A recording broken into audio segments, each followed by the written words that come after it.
Good day everyone. For today's video, we're talking about the refrigeration and the air conditioning. So what we have learned about the two.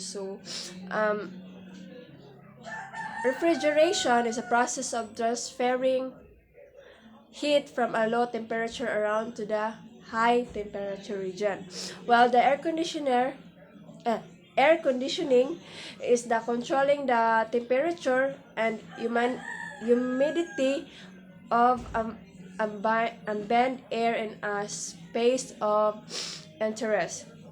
So in refrigeration, the application of a refrigeration is a food service, it's a food storage and distribution, food processing, chemical and process industry, special application like drinking, function, ice making, ice skating rinks, construction, and desalting of seawater. While the air conditioning is kuan. So the application of air conditioning is a medium size and large building. No, bugnaw kayo like aircon ka na mo sa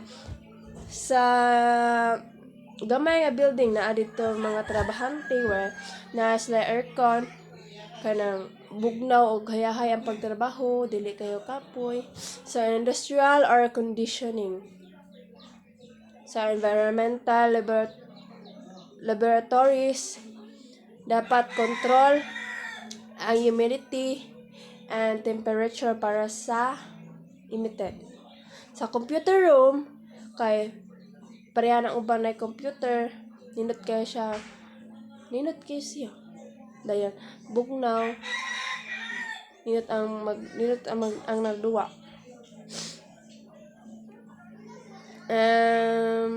Environmental conditioning ay dapat well air condition para maiwasan ang pag-accumulating ng undesired moisture sa mga electronic parts ng mga computer.